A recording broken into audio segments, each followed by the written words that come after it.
Eu vejo muitas listas de filmes por aqui do que assistir nas plataformas de streaming. E isso é maravilhoso, porque a maioria das pessoas perde mais tempo zapeando pelo catálogo dos streamings do que propriamente assistindo a algum filme. Mas vá que você não assistiu a nenhum desses vídeos com as dicas, tá perdendo seu tempo procurando algum filme de terror pra assistir no catálogo da Netflix, olhou a capa, olhou a sinopse e pensou: eu vou assistir a esse filme.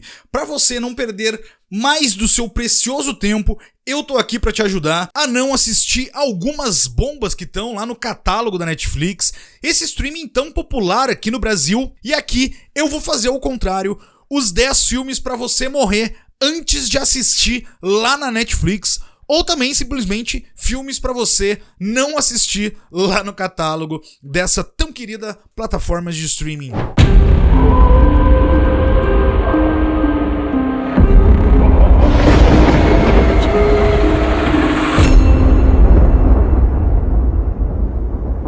E só pra constar, esse vídeo aqui não é pra falar mal da Netflix, nem contra a Netflix. Todas as plataformas de streaming têm filmes bons, de terror, suspense, ficção, que é o que a gente fala aqui, e filmes ruins, obviamente. É que a Netflix é uma das que mais tem produções próprias originais. E essas produções são ruins?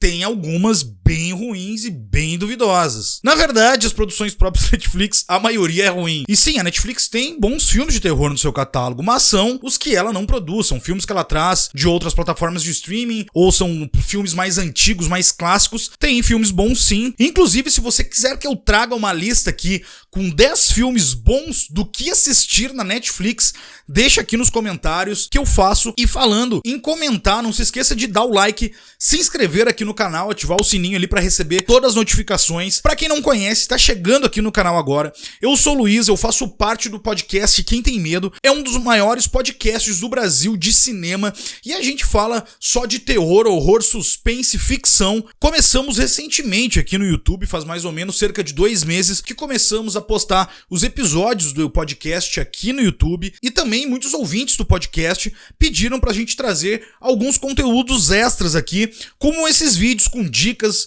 do que assistir, do que não assistir, enfim. Então estamos aqui para trazer esses conteúdos extras, mas pra gente continuar, além de postar os nossos episódios, que vai ao ar toda quarta-feira às 18 horas. Então se inscreva aqui, que vai nos ajudar, vai dar uma moral pra gente continuar trazendo esses vídeos, conteúdo extra pra vocês. Mas é isso, agora bora falar dessas bombas. E lembrando que essa é a minha opinião, tá? Se você gosta desses filmes, tá tudo certo, tá tudo tranquilo. E é o que a gente sempre fala aqui, né? O importante é você gostar do filme e o que vale é a sua opinião. Mas se quiser ficar de cara também, pau no teu c... E o primeiro filme que eu quero trazer aqui é um filme que entrou recentemente no catálogo da Netflix. Entrou no dia 19 de maio, mês passado. Não faz 2 semanas, 3 semanas que entrou no catálogo. Um filme de 2021 que se chama Atividade Paranormal, Ente Próximo, ou Next of Kin, como é o nome original. Como é um filme que estreou recentemente lá, talvez dê tempo de você não cair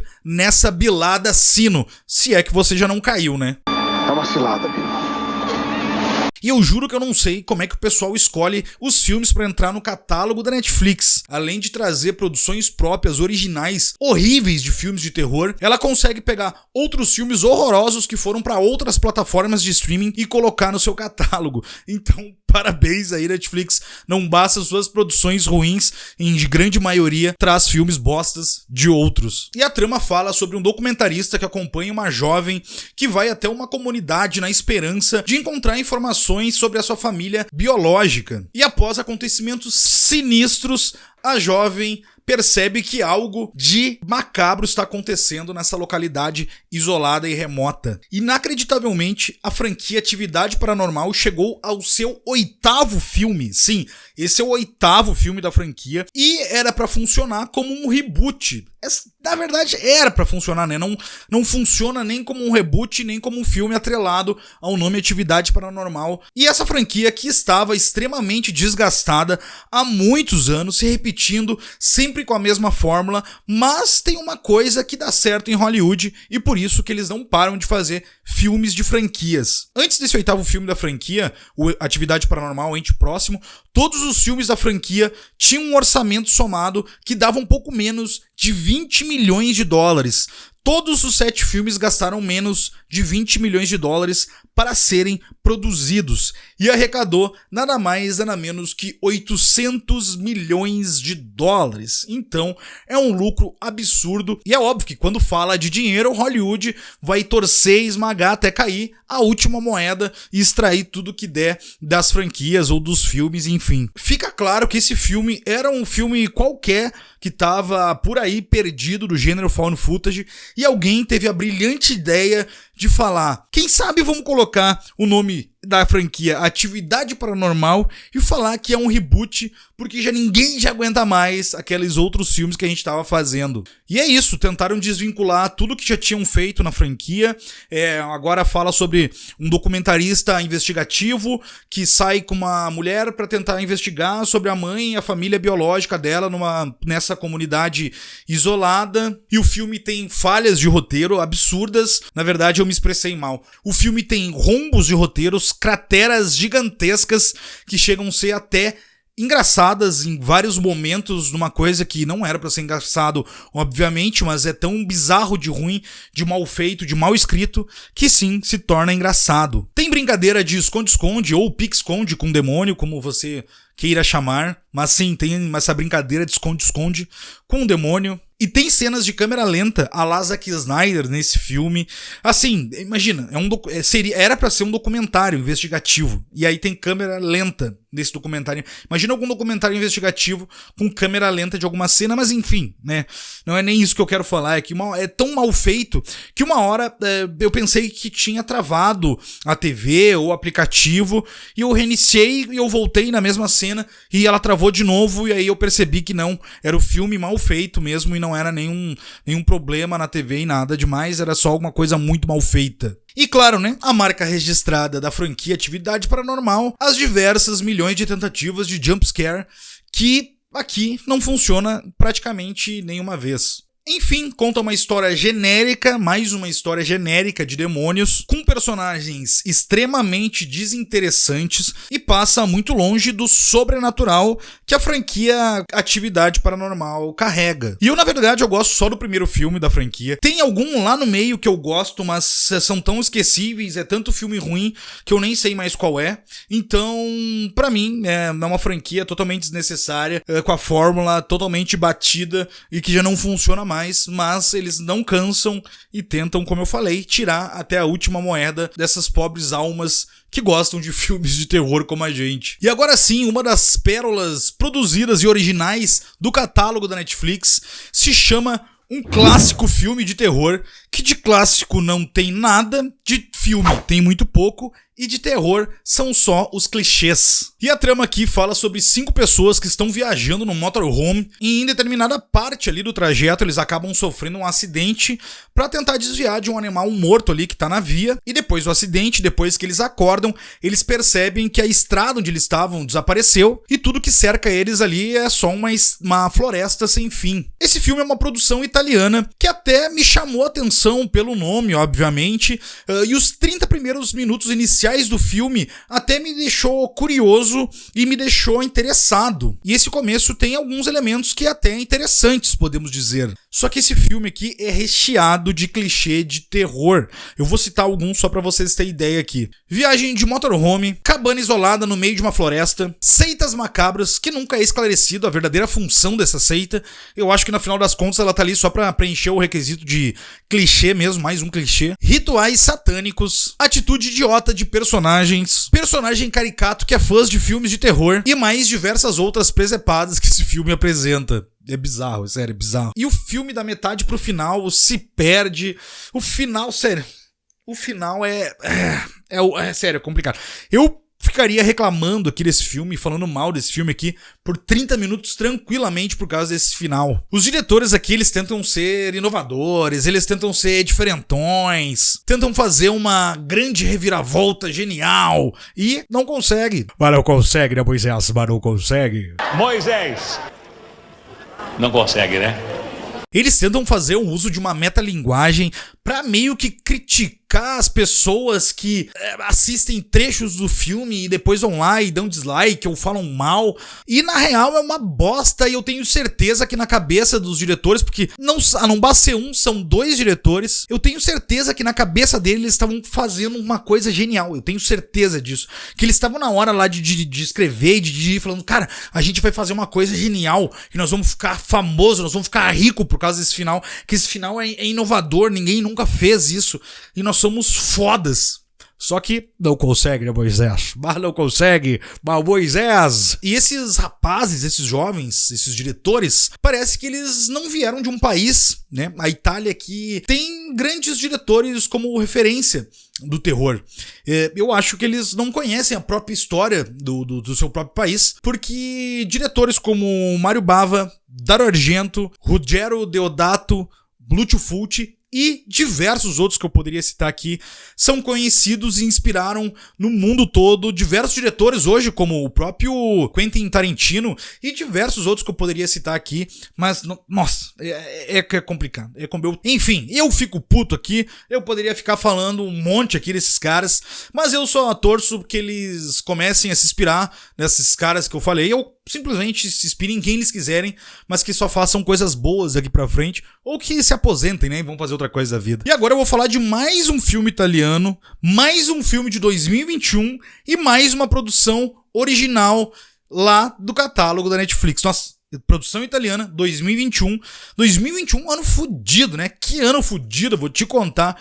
Todos os filmes que eu falei agora aqui são de 2021, puta que pariu, que ano terrível, puta merda, que ano horroroso. E esse filme se chama Não Me Mate. E se eu tivesse que assistir esse filme de novo, o filme poderia se chamar Me Mate, por favor, porque eu não aguentaria ter que assistir essa presepada mais uma vez. E o filme fala sobre a personagem chamada Mirta, protagonista aqui dessa história, que morre de overdose com um namorado. Mas ela ressuscita sozinha, só ela, o namorado não, e descobre que faz parte agora de um mundo sobrenatural e maluco, violento e desconhecido. Só por essa sinopse e pela capa do filme dá pra ver que não vai vir coisa boa, mas eu resolvi dar uma chance, porque eu me perguntei, ressuscita? Mas como assim ressuscita? Aí eu pensei, pode ser que tenha alguma coisa interessante nesse filme. E a coisa mais interessante que acaba tendo nesse filme é quando sobe os créditos finais ali, dá aquela tela preta, é a melhor parte do filme, com certeza. Now the world don't move to the beat of just one drum. O roteiro é fraco, o desenvolvimento é raso do filme, tem cenas completamente vazias, assim, parece que estão todo mundo fazendo o troço no piloto automático, assim, do jeito que dá. A minha vontade, se eu fosse o cara que estivesse pagando esse filme aqui, pra fazer esse filme, eu mandaria o cara se virar e fazer outro, entregar outra coisa. Porque, coisa sem emoção, troço feito realmente, assim, no piloto automático, eu acho horroroso esse tipo de produção, porque parece que tá fazendo por obrigação e não por vontade. Ninguém tem vontade de estar nessa merda desse filme. E eu sei que não é fácil misturar os gêneros de terror e romance, que são os 2 gêneros que esse filme traz. Mas o roteirista e o diretor poderiam ter se inspirado em alguns clássicos, sei lá, como o Drácula de Bram Stoker, que, sei lá, é um filme de romance, claro, é um filme de vampiro, ainda tem como agregar ali, sei lá, é mais fácil agregar, ainda mais falando do Drácula, um romance e tal, mas sei lá, como ela vira um zumbi, ela se ressuscita como um zumbi. Tem um filme que é A Volta dos Mortos-Vivos 3, da franquia A Volta dos Mortos-Vivos, que é a mesma coisa desse filme aqui, é o mesmo gênero, porque A Volta dos Mortos-Vivos 3 eu acho o segundo melhor filme da franquia. É um filme que mistura romance e terror, por incrível que pareça. A protagonista do casal ali que morre num acidente, ela retorna como um zumbi também, só que A Volta dos Mortos-Vivos 3 dá uma surra, dá uma aula de como fazer um filme desse gênero, e mesmo assim, não é um filme excelente. É porque esse aqui, na verdade, é muito bosta mesmo. E o pior de tudo é que esse filme tem uma ponta pra uma continuação, e que isso me deixa puto. Porque a Netflix ali tenta dar uma de João sem braço. Se colar, colou. Se o pessoal gostar, a gente mete uma próxima. Tem a pontinha solta ali, e se não gostar, acaba assim do jeito que tá, e era isso mesmo. Ninguém mais vai fazer essa merda dessa continuação desse filme. E é óbvio, né? Mais um filme bosta, óbvio que não vai ter continuação. E é claro que não é só a Netflix que faz isso, né? Diversas produtoras às vezes fazem essa aí de João sem braço, de botar aquela pontinha ali, se caso a galera curtir, meter um segundo, né? Mas puta que pariu, a Netflix é campeã em fazer isso, e não só em filme, como também em séries. Agora vamos sair um pouco de 2021 aqui, 2022, esses anos horrorosos de produções péssimas e terríveis da Netflix, e vamos trazer um filme aqui de 2018 que também não é produção da Netflix, mas tá lá no catálogo. E eu tô falando de Boneca Maldita de 2018, e esse aqui é uma piada pronta, né? Só de você olhar a capa do filme, aquela boneca horrorosa, já sabe o que esperar, né? Já vai vir uma bomba por completa, né?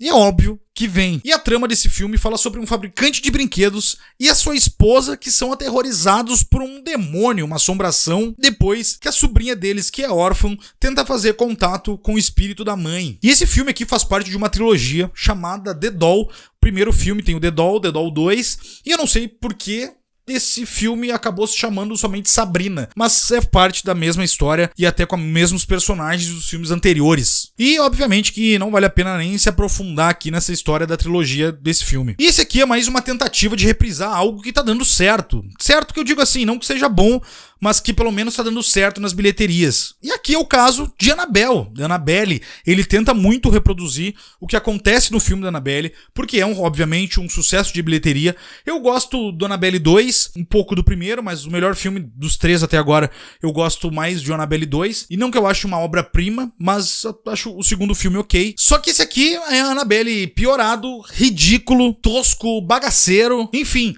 Tem diversas coisas aqui que chegam a ser engraçado de mal feito. Esse filme tem algumas pequenas coisas boas. A direção, o diretor se chama Rock Soraya, que também é diretor do The Doll, e o The Doll 1 e o The Doll 2. Ele tem algumas cenas de câmeras bem feitas, mas pra mim o maior problema aqui é que o Rock Soraya tenta imitar o que o James Wan faz lá na franquia do Invocaverso, e eu acabo ficando de cara com isso. E aí já não basta a gente ter o cosplay ou cospobre do próprio James Wan americano chamado Michael Chaves, que tenta reproduzir o que o próprio James Wan faz na Maldição Chorona, que é horroroso, um filme terrível, e também o diretor de Invocação do Mal 3, que ele tenta imitar tudo que o James Wan fez no primeiro e no segundo filme. A gente tem o cosplay da Indonésia chamado Rock Soraya, mas que aqui a edição e a montagem do filme acabam não ajudando o próprio Rock Soraya pra ele tentar fazer essa simulação ruim do Invocaverso. E outra, se tem uma coisa que não faz sentido nesse filme, é alguma pessoa, algum adulto,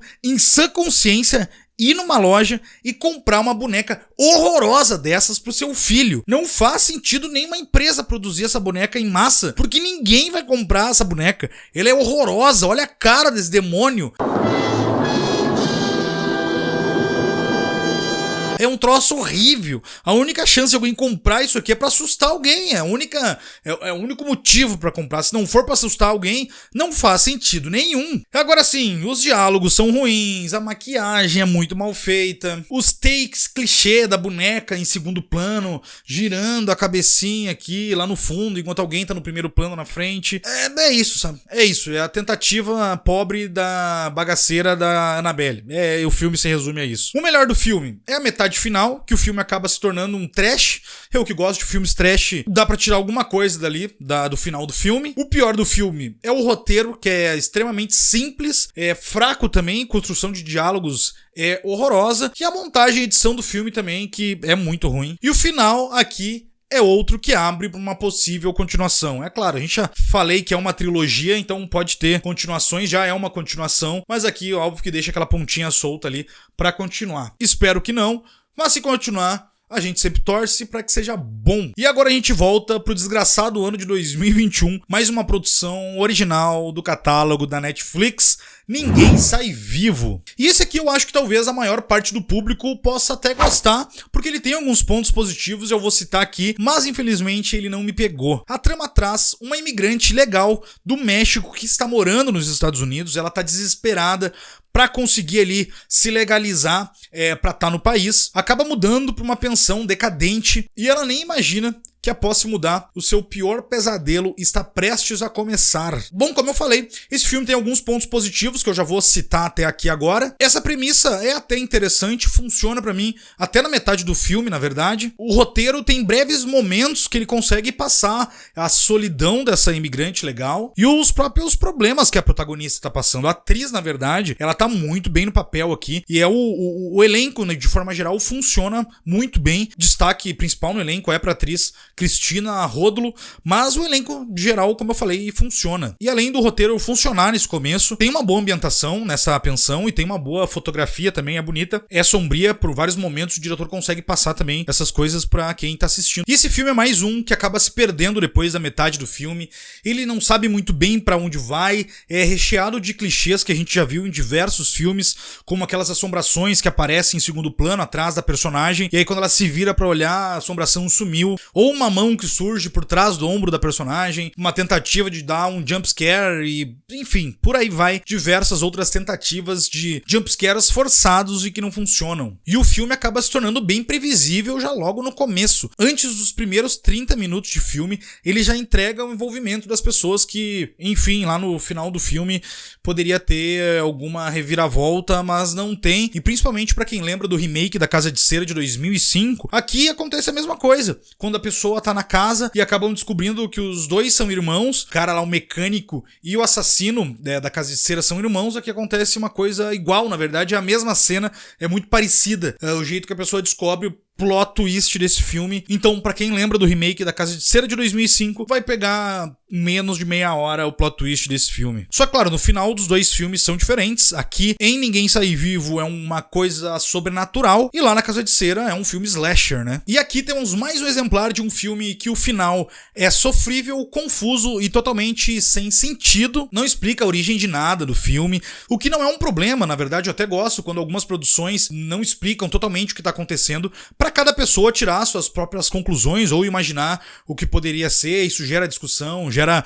conversa. Só que, claro, quando é bem trabalhado, né? O que aqui não é e não funciona. E agora vamos dar um tempinho aqui em 2021 e vamos falar de um filme lançado em 2022, mais uma produção original e exclusiva da Netflix. Escolha ou morra. E eu escolho morrer. Mais um filme bomba aqui. E esse eu vou te falar, hein? Eu achei que ia vingar. E eu já vou falar aqui o porquê. E a trama fala de dois amigos que descobrem um estranho jogo retrô que oferece um prêmio em dinheiro. Porém, é claro que não é bem assim. Esse desafio contém uma maldição sangrenta capaz de invadir a nossa realidade e descobrem que o que vale realmente não é o dinheiro e sim as suas vidas. Eu achei que esse filme ia vingar justamente por causa do jogo retrô lá dos anos 80, tem aquela coisa lá da Netflix, né, dos algoritmos dele lá, tanto que por isso que de fazer o Stranger Things, essa pegada nos anos 80, nostalgia e tudo mais. Então isso eu achei que poderia vingar, poderia ser um tipo estilo de Jogos Mortais, Five Strange, né, enfim, como o pessoal da Trecheira Violenta lá fala. Eu achei que seria nessa vibe. E o conceito é bem até chamativo do filme no final das contas. E ainda saiu antes do filme lançar, como marketing também, né, que Robert Englund, o nosso querido Fred Krueger, um dos vilões mais icônicos do cinema do horror, iria participar, iria ser um dos autores do filme e realmente participou. Só que é uma pegadinha do malandro, né? E essa, o Cifufro, a pegadinha do malandro, ele só participou com a voz. Também, além de tudo, é uma participação curta, então foi uma pegadinha, obviamente, de marketing para poder ir lá e clicar pra assistir a esse filme. E esse aqui é mais um filme que tem a narrativa confusa. Parece que eu tô sendo repetitivo aqui hoje, mas parece que esses filmes foram feitos por 2, 3 diretores e 2, 3 roteiristas, porque é tudo muito parecido, tudo muito preguiçoso, feito de qualquer jeito, e é isso, sabe?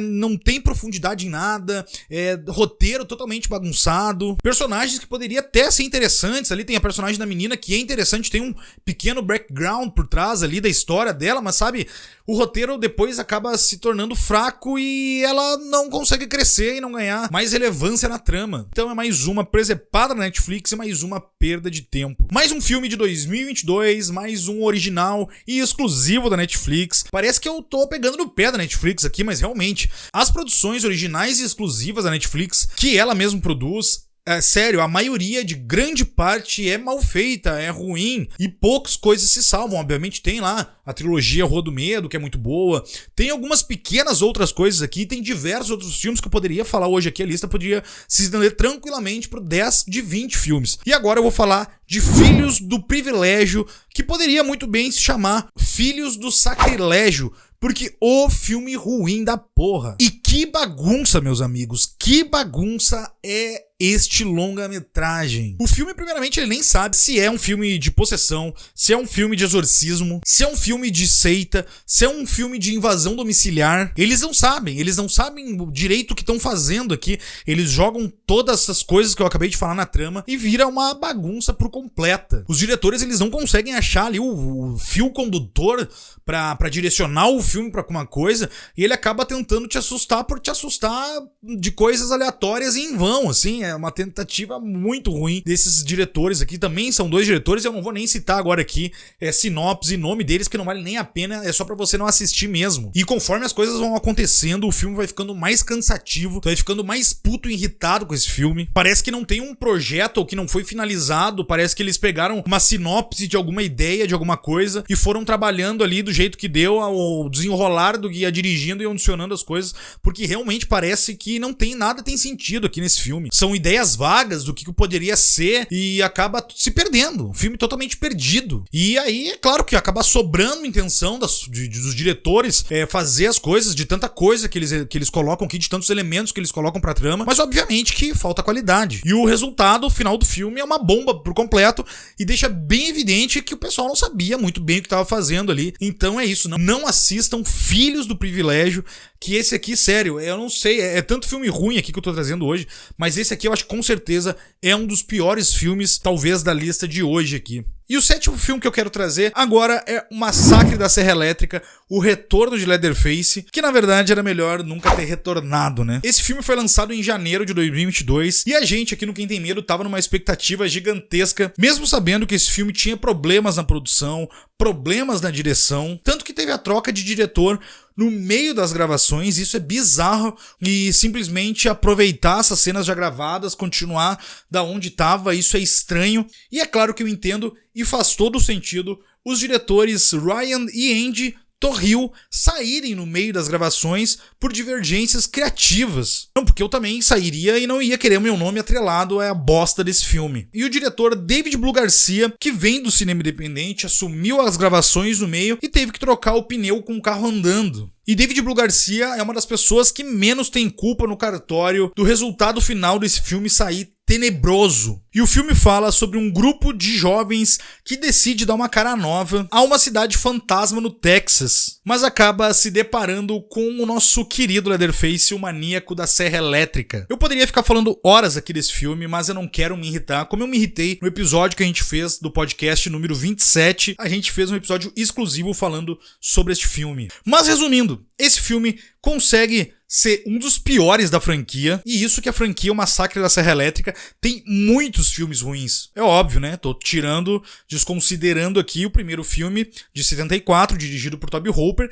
que é um grande clássico do cinema do horror, e o segundo filme também, que mistura o terror e comédia, também dirigido por Tobe Hooper, que a gente gosta bastante aqui. Mas agora, o restante da franquia, a maioria é muito ruim. Esse filme tem um roteiro que parece que crianças ou adolescentes escreveram ele. Nem um estudante de cinema do primeiro semestre, ou um estagiário que seja de cinema, sei lá, escreveria um roteiro tão preguiçoso como esse, tão sem vergonha. Não é nem preguiçoso, é sem vergonha, esse é um roteiro sem vergonha. O roteiro é preguiçoso, é sem sentido. Os personagens aqui nesse filme, esses jovens, são o pior tipo de jovens. E olha, eu não sei dizer se os atores são tão ruins que conseguiram me irritar mais ainda, ou se eles são tão bons que conseguiram fazer jovens simplesmente irritantes. Eu não sei qual das duas, mas eles conseguiram me irritar muito, porque eles são muito chatos, eles são... Puta que pariu, é foda. Mas é o pior tipo de jovem que poderia existir, são esses desse filme aqui. Tirando o retorno da personagem Sally, a sobrevivente lá de 1974, a única sobrevivente do massacre no Texas, né, que aconteceu, que eu já trazo o nome do filme, carrega, o Massacre da Serra Elétrica. A Sally foi a única sobrevivente. E aí aquela expectativa, né, a Sally 40, 50 anos depois vai vir buscar vingança. Leatherface, ela se preparou, tipo a Laurie Strode do Halloween. Ela se preparou e tinha arma e tiro e botou chapéu de cowboy. E aí foi atrás do Leatherface. E o que aconteceu? Morreu que nem uma idiota 5 minutos depois de entrar em ação. É sério, olha... Eu fico puto. Aí tem essa coisa, né, de fazer que nem o Halloween fez, de trazer o personagem lá do filme original, que na verdade não foi a mesma atriz, porque a atriz do primeiro filme ela já acabou falecendo, então foi outra atriz fazendo a personagem da Sally. E aí tem essa expectativa de que ela vai fazer alguma coisa, de que ela vai enfrentar o Leatherface cara a cara, mas ela só faz atitudes idiotas pra uma pessoa que tava buscando vingança por tanto tempo assim e morre de uma forma idiota, e é mais uma coisa pra passar raiva. Se esse filme tem alguns pontos positivos, são algumas cenas de mortes bem feitas e bem gravadas, com efeitos de CGI e algumas coisas práticas até bem feitas, mas tirando isso, então se você não conhece a franquia, não conhece o filme original, não se importa com isso, pode ser que você goste desse filme por ser um filme slasher e ter umas mortes e um banho de sangue ali naquela cena lá do ônibus que é ok até. Mas tirando isso, nada demais, principalmente com o legado de O Massacre da Serra Elétrica, que seria o grande retorno e o grande triunfo de Leatherface, que era o que estavam nos prometendo, né? Mas não conseguiram mais uma vez. Então, pra mim parar de passar raiva, se você é fã do original de 1974, você obviamente viu esse filme, mas é só, né, pra gente passar mais uma raiva em vez de gostar desse filme, então passe bem longe se você gosta do original. E o nono filme que eu quero trazer aqui é o Mudança Mortal, mais um filme do tenebroso ano de 2021 e outro que talvez o público no geral possa gostar, mas pra mim não me pegou e eu já vou explicar o porquê. E a trama traz o casal Natalie e Kevin que estão com problemas no casamento depois de uma traição que teve ali e com uma recomendação ali do terapeuta que diz pra eles se mudarem pra uma outra casa, pra ter ares novos e tudo mais, nessa tentativa de resgatar a relação do casal. Eles acabam comprando uma nova casa, se mudam e certas coisas estranhas começam a acontecer e assombrar a Natalie e o Kevin. Primeiro que ele tem aquela ladainha de dizer que é inspirado numa história real. Até que tem uma premissa que poderia ser intrigante, mas não entrega nada do que promete mais uma vez. O filme tem quase 2 horas de duração e ele fica focado na maior parte do tempo nessas trama emocional do casal. E não tem uma geração de suspense, de terror, não tem uma construção de nada disso, a não ser essa parte emocional. Só que o filme é de terror e suspense, então não é um filme de drama e suspense ou alguma outra coisa assim. Então o filme não consegue construir esse ambiente de terror e suspense no filme, que era pra rodar o casal ali, essa assombração que seria pra assombrar o próprio casal. E a tal ameaça só é revelada lá nos últimos 20 minutos de filme, um filme quase de 2 horas. E se resolve tão rápido, assim, é muito rápido, que deixa o espectador confuso e o motivo real e a resolução dessa ameaça. Não dá pra entender nada do jeito que a coisa é resolvida. E mesmo tendo essa premissa até interessante, ele acaba falhando na execução, principalmente por causa do roteiro, que não consegue construir um clima de suspense e terror e criar um clima de imersão nessa história dos problemas que o casal passa. E aí fica um filme de quase 2 horas simplesmente lento e morno. E agora o último filme que eu quero trazer aqui é mais uma produção exclusiva e original do catálogo da Netflix, ganhador de Oscar. Esse filme inacreditavelmente ganhou um Oscar, e esse filme ganhou o Oscar de favoritos dos fãs. E eu acho que só pode ter sido por zoeira, né? Porque não é possível. E eu tô falando de Army of the Death, Invasão a Las Vegas. A gente mal tá começando aqui no YouTube e já vamos arranjar treta com os fãs do Zack Snyder. Então, fãs do Zack Snyder, não nos cancelem, porque a gente vou falar bem dele aqui, vou falar bem. Mais um filme de 2021, quase todos dessa lista aqui foi de 2021, uma das produções mais caras da Netflix. Ele gastou cerca de 90 milhões de dólares para ser produzido. Após um surto de zumbi em Las Vegas, um grupo de mercenários se aventura em uma zona de quarentena para realizar o maior roubo de todos os tempos. E a gente tinha também uma boa expectativa para esse filme, até porque o Zack Snyder foi diretor de Madrugada dos Mortos de 2004, que foi um dos melhores filmes do gênero de zumbis daquela década ali, tirando o Extermínio, que é um filme de 2002, que para nós é o melhor filme de zumbi daquela década. Talvez o Madrugada dos Mortos seja o segundo ou tá no top 3, porque ele foi diretor desse grande filme que funciona como um remake também, reboot de um grande clássico do George Romero. Então a expectativa tava alta pra esse filme. Só que aqui, o que acontece? Ele não é um filme de todo ruim. Só que eu acho que a classificação dele foi uma classificação errada. Ele poderia estar como ação e comédia e não como terror e comédia. Porque, óbvio, se o filme tá dizendo que é terror, eu vou avaliar ele como um filme de terror. E aqui ele tem pouquíssimos elementos de terror, a não ser alguns sangues de CGI e pequenos momentos que ele tenta gerar alguma coisa de tensão e pra mim não consegue. Mas funcionaria como um filme de ação e comédia, apesar da comédia na sua maior parte também não funcionar pra mim, mas cada um, eu achei diversas piadas aqui extremamente forçadas e mal escritas, mas algumas coisas até divertem. Então ele foi vendido como um filme de terror, um filme de zumbi, um filme que poderia ser parecido com Madrugada dos Mortos e acaba sendo só um filme, como eu falei, de comédia e ação, com ótimos elementos visuais. O filme é bonito de ver. Se você tá procurando apenas um entretenimento visual e filmes que tem sangue, tiroteio, assalto, piadas que podem funcionar pra você, pra mim não tanto, é um bom filme e funciona. Mas agora, como esperar um filme de terror zumbi, não funciona, porque o roteiro deixa a desejar, tem coisas ali que não tem nenhum sentido, tem o rei e a rainha zumbi, tem um tigre que tá lá pra nada, praticamente nada, ele tem uma cena só de um minuto, tem um zumbi de capa e armadura, tem o bebê zumbi, que eu acho que é um fetiche do próprio Zack Snyder, só pode, porque os dois filmes de zumbi dele, lá tanto no Madrugada dos Mortos quanto esse aqui, tem o bebê zumbi, então não é possível que não seja um fetiche do próprio Zack Snyder. A maioria dos personagens pra mim também são meio desinteressantes, eles não estão muito bem, não sei se atuando ou se o roteiro é ruim e também não favoreceu esses atores e acaba soando muito forçado pra mim. Se fosse uma trecheira escrachada, que em alguns momentos até é, mas não funciona nem como uma trecheira pra mim e acaba só soando estranho. Então, como um passatempo e um entretenimento visual, ele até funciona, mas que pra mim, não me pegou e eu esperava algo muito melhor. Então é isso, eu fico por aqui com 10 filmes pra você não assistir no catálogo da Netflix e poupar o seu precioso tempo. É isso, até logo, valeus, falows!